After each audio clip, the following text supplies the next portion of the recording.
Hello everyone. Today we are going to see pivotal condensation and Gauss-Jordan method. You can see this Gauss-Jordan method and pivotal condensation. Now before I start, let me say it clearly that if you are a student of Assam Engineering College 2020 batch, only in that case view this video in YouTube, or else this video will be of no use to you. So let's start. Now what happens in pivotal condensation? Before that, let's see this example, this particular matrix.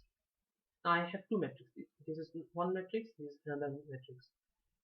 Out of this 1 and 2, which one is easier to calculate the determinant, or which one is easier to find out? See, over here I have all the elements present. All these elements are present. So yeah, if I have to calculate the determinant of them, then I have to do a lot of calculation. I have to do a lot of calculations. I have to first select one, then find this part, then this, then I have to find this and this matrix, isn't it? So it's a lot of calculation. Whereas over here, if I want to find out the determinant of this value, all I have to do is that since these two are 0, then all it remains is this one. So 1 and these things, this one and this one. 3 into 13 minus 5 into 7, isn't it? So this is easier. So in pivotal, what happens is that we take the highest value, the highest element of a particular row or column, and we make the corresponding row and column 0. That's the basic pivotal concept. Over here, let me show you with an example. Suppose I consider this as my pivot. If I consider this as a pivot, I will make sure that this is 0, this is 0, this is 0, and this is 0, if this is considered as a pivot. So there are two types of pivotal. One is partial pivot and another is a complete full pivot. In partial pivot, what happens is that we do it column wise. Suppose I have considered this column. So in this column, one of the element I'm going to consider as a pivot. Let me assume that I consider this as pivot. If I consider this as pivot, then I will make this and this 0. So that is the whole idea of pivotal. This is partial pivoting. So in partial pivoting, the largest absolute value of the current is considered as pivot, and we make rest to 0. So out of this 3 element in this column, which is having the largest absolute value, obviously 6 is having the largest absolute value. So I will take this as it is, and I will make sure that this 1 becomes 0, this 3 becomes 0. So that is partial pivoting. In complete pivoting, what happens is that if suppose in this case only, I consider since over here all 3 of them are equal values, so let me consider only this. So I'm considering this as the pivot. If I consider this as the pivot, then this and this, I will make it 0 by using some kind of row and column operations. So that is the only thing. Why we try to make it? Because introducing 0 in a matrix helps in making the calculation easy. So that's the basic idea. In order to make our calculation easier, we try to introduce 0 in the system, and if we can introduce 0 in the system, for that we use pivoting system, isn't it? So normally we use partial pivoting because in order to do the complete pivoting, the number of calculations required is larger, so it will not be of efficient method. So that's the whole idea of pivoting, isn't it? So in your exam or in your question paper, if they do not mention pivoting, and if they don't mention, then don't do it. I mean, it's of no use. But if they specifically mention that you have to do the calculation by using partial pivoting and complete pivoting, in that case you need to do it accordingly. Now let's start with Gauss-Jordan method. Now before we start with the Gauss-Jordan method, let me just remind you the earlier method, and I'm going to show you the difference. This was the Gauss elimination method. In the Gauss elimination method, what we did, we had 3 equations, 1, 2 and 3 equations. We converted them in the form of A, X, B, isn't it? And what was our target? Our target was that I wanted to make sure that this element and this element, these 3 elements are 0. That was my target. If these 3 elements are 0, then I can easily calculate Z first from this equation. Once I know Z, I can put this Z over here and I can find out my Y. And once I know Z and Y, I can put them over here and I can find out my X. As you can see over here, we found the augmented matrix. This is already present in my last video, so go through them. We are going to use the row operations, and ultimately I make sure that this and this, all of them are 0. Since they are 0, from the last element I am getting 2 z is equals to 6. That means z is equals to 3. So once I know z, I'm going to put obviously over here. Luckily it is also 0, so I can directly find out y, or else I have to put z over here and I'm going to find out y. And once I know z and y, I can easily find out x from my first equation. So that was the original idea of your Gauss elimination method. Now what we are going to do is that now we are going to make sure that not only these three elements, not only this and these three are 0, but this one and this one is also 0. If that is the case, if we can make it in this way, we can directly calculate our x and y and z. So let's see. Let's see how to do so. The Gauss-Jordan method. So in the Gauss-Jordan method, what is our target? Our target is that except these diagonal elements, rest everything should be 0. So let's see an example. Now, while going through while you will be solving the example, many times you will understand that there are few things we do extra, and that helps in making the calculations a lot easier. Suppose this particular example. In this particular example, originally was my first equation, this was my second equation, and this was my third equation. Isn't it? There's no harm in taking this as the first equation, this is second, this is the third. It was originally presented in this way. But as you can see, what I did is that I took this middle one as my first equation, this one as my second, and this one as the third equation. Now why I did it?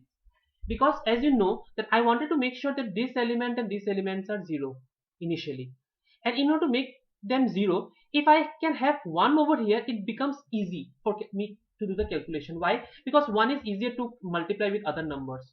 I mean, in place of 1, if 6 was originally there and I wanted to make sure that this 1 is 0, in that case, when it originally is 6,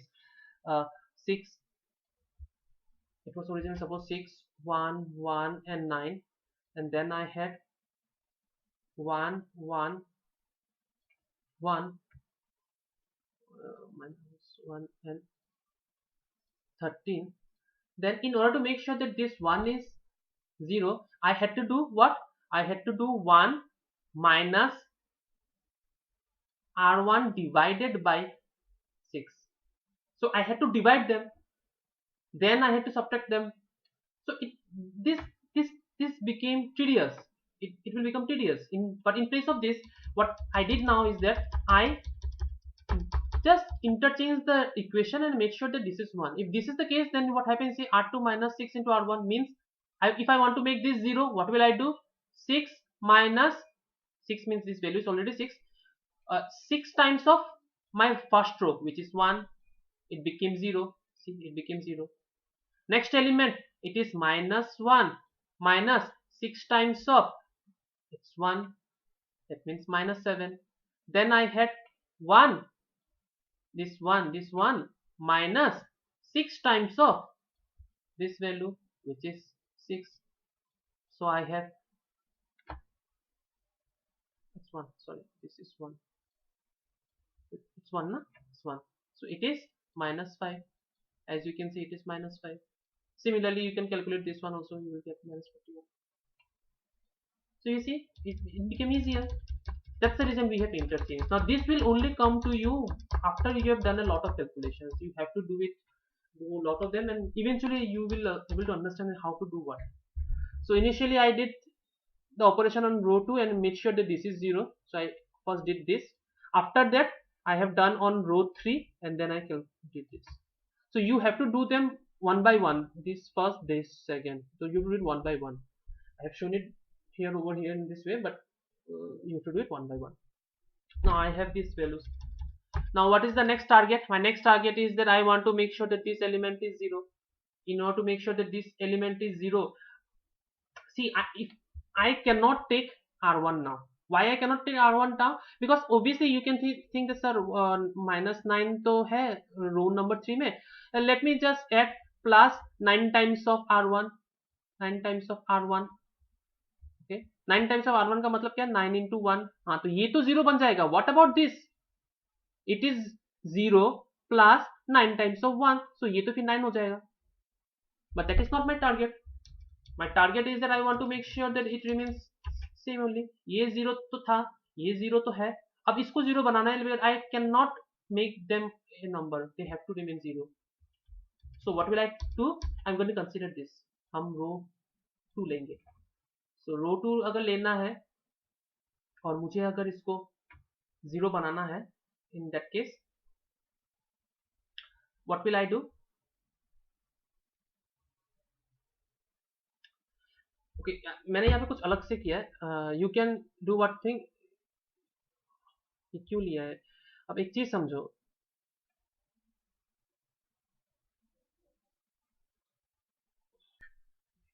okay as I was saying कि देखो now my target is that I want to make this 0 what you can do is that obviously as I told you कि I cannot take R1 तो मैं रो 1 ले नहीं सकता मुझे रो 2 लेना पड़ेगा so how can I make this 0 one way of making it 0 is that you take minus 9 as it is you multiply it with 7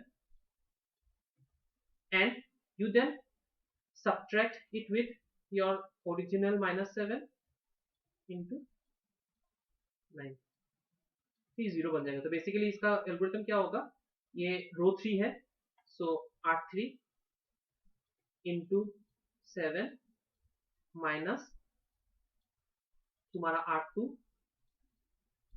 into 9 so if you do this अगर तुम ऐसे करते हो अगर ये लेते हो R3 into 7 minus R2 into 9 अगर ये करते हो तब भी ये 0 बन जाएगा ठीक है बट मैंने ऐसा नहीं किया there is a reason I did not do it see after doing a lot of calculation ये क्या हो जाएगा तुम you will be able to understand कि कब कौन सा कैसे स्टेप लेना पड़ता है maybe this is the reason why I mean human beings are more intellectual than computers I mean in computer if you give an algorithm he is going to follow that algorithm वो same algorithm बहुत बार कर सकता है so he can do it quickly but a human being can able to understand देखो मैं एक चीज तो by now you've understood कि अगर तुम्हारे पास 1 है if you have 1 over here अगर ये सब वैल्यूज तुम्हारे पास 1 है in that case the calculation becomes quite easier because 1 के साथ कोई भी नंबर मल्टीप्लाई करोगे तो वो इजीली सॉल्व हो जाता है उसमें ज्यादा लफड़ा नहीं करना पड़ता इजीली हो जाता है so that is my target अब मैंने जब when I was trying to solve this मैंने एक चीज देखा है नोट किया था कि अगर मैं R3 माइनस R2 करता हूँ अगर मैं R3 माइनस R2 करता हूँ इन दैट केस मेरा जो R3 का जो वेरिएबल्स है जितने भी एलिमेंट्स है वो सब इवन नंबर बन जाएंगे as you can see minus ये माइनस 9 के साथ माइनस माइनस प्लस में करोगे ये माइनस 2 हो जाएगा सो ये माइनस 9 था फिर माइनस माइनस में प्लस ये 7 बन जाएगा तो ये माइनस 2 हो जाएगा सिमिलरली ये जो एलिमेंट था ये 6 बन जाएगा अगर तुम ये करते हो और ये एलिमेंट हो जाएगा सो ये एक इवन नंबर बन चुका है अब ये एक इवन हो चुका है अब मैं रो 3 और रो 2 को इंटरचेंज कर देता हूँ और उसके बाद मैं क्या करता हूँ मैं मेरा जो बीच वाला एलिमेंट है उन सबको मैं माइनस 2 के साथ डिवाइड कर देता हूँ तो क्या हो जाता है ये देखो मेरे पास ये 1 आ जाता है और 1 आने से ये इजी हो जाता है मेरा कैलकुलेशन क्योंकि 1 के साथ इजीली कर सकते हो ये ना करके अगर तुम ओरिजिनली जो मैंने तुमको अभी दिखाया था कि तुम माइनस ये कर सकते थे रो ये वाला डायरेक्टली ये स्टेप और ये स्टेप और ये स्टेप ये मैंने इसीलिए किया था because I wanted to make sure that this is 1 और अगर ये 1 हो जाता है तो मेरा बाकी कैलकुलेशंस मेरे लिए बहुत आसान हो जाता है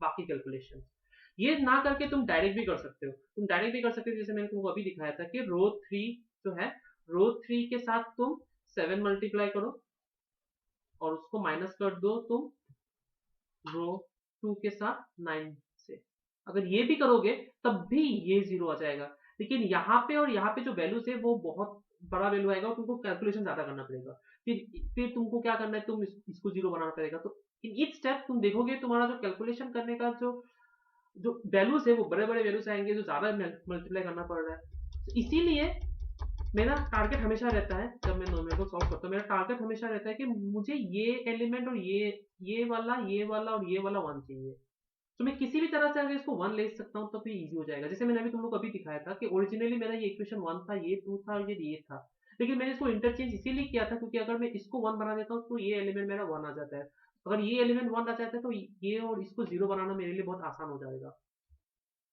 तो ये स्टेप और ये स्टेप इसीलिए मैंने किया था कि I wanted to make sure कि ये मेरा एलिमेंट 1 होता है।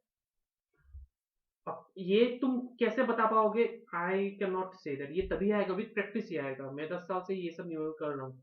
मुझे भी 6 सेमेस्टर मिला था, तो I was in 2011, I was in 6 semester. तो मैं तब से ये सब न्यूमेरिकल करता रहता हूँ, तो मुझे पता है कब क्या करना है। तुम लोग को भी अगर थोड़ा प्रैक्टिस करोगे तो तुम लोग को भी समझ में आ जाएगा ये सब करना है। अगर ऐसा नहीं करना है, फिर तुम नॉर्मली जाओ, नॉर्मल जाओ, कोई फर्क नहीं पड़ता, तुमको आंसर लास्ट में मिलेगा ही मिलेगा, अगर तुम प्रोसीजर फॉलो करोगे। एनी हाँ, सो ये 3 स्टेप लगा के मैंने इसको 1 बना दिया। अब एज यूजुअल मेरे को ये 0 बनाना है, इसको 0 बनाना है, तो मैंने इसको 0 बना दिया by using this. Once I have done this, after that मैं इसको भी 0 बना सकता हूँ, बिकॉज यहाँ पे देखो ये एलिमेंट 0 है और सिर्फ एक एलिमेंट बाकी है, और ये भी इवन नंबर है, तो इजीली अगर 16 के साथ डिवाइड करो, लकीली 16 से डिवाइड करने से ये मेरा 1 बचा था, ये फुल नंबर रह जाता है। सो अब तक तो ये था। देखो ये जो है ना, ये है गॉस एलिमिनेशन का जो मैट्रिक्स। अगर यहाँ तक करके तुम निकालना चाहते हो, तुम निकाल सकते थे, because now you have z is equals to 4। अगर z इज इक्वल्स टू 4 है, तो z का वैल्यू यहाँ पे पुट करो और y निकाल दो, फिर z और y निकाल के निकाल सकते हो। It was Gauss elimination method, यहाँ तक है। लेकिन मुझे क्या निकालना है? मुझे गॉस जॉर्डन वाला निकालना है। तो जॉर्डन ने क्या किया? गॉस जॉर्डन उन्होंने क्या किया, वो उसको बात, they wanted to make sure that this element and this element and these elements are also zero, so that was their target। so इसी तरह से किया, so they did this extra operations। उसके बाद देखो each operations पे तुम्हारा एक एक एलिमेंट 0 बन रहा है, एक एक एलिमेंट 0 बन रहा है। and once I have done this, अब तुम डायरेक्टली निकाल सकते हो, और एलिमेंट है ही नहीं, तो इससे तुमको मिल जाता है z is equals to 4, इससे तुमको मिल जाता है y is equals to 2, इससे मिल जाता है sorry y is equals to 3, इससे मिल जाता है y x is equals to 2, तो इसमें डायरेक्ट निकल जाएगा।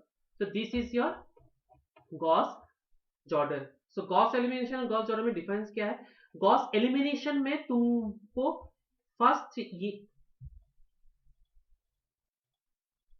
गॉस एलिमिनेशन में तुमको ये और ये 0 बनाना था, और गॉस जॉर्डन में क्या है, इन तीनों के साथ इसको भी 0 बनाना है, और रो एंड ऑपरेशन।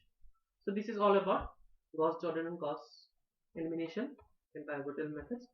यहाँ पे देखो मैंने कोई पाइवोटल किया नहीं था। अगर मैं तुमको पाइवोटल करने के लिए बोलता, तब तुम क्या करते? तुम इस 10 के कॉरस्पॉन्डिंग जितने भी एलिमेंट्स है उनको तुम 0 बना देते। सो मैंने पाइवोटल नहीं किया था। अगर पार्शियल पाइवोटिंग बोलेंगे, तो सपोज अगर पार्शियल पाइवोटिंग होता है, जैसे पार्शियल पाइवोटिंग, तब तुम इस रो में तो सबसे बड़ा, सॉरी इस रो में सबसे बड़ा ये है, तो इसके कॉरस्पॉन्डिंग जितने भी है बाकी को तुम 0 बनाओगे, और कंप्लीट में इसको छोड़ इन दोनों को भी 0 बनाना पड़ेगा। So that's it, thank you.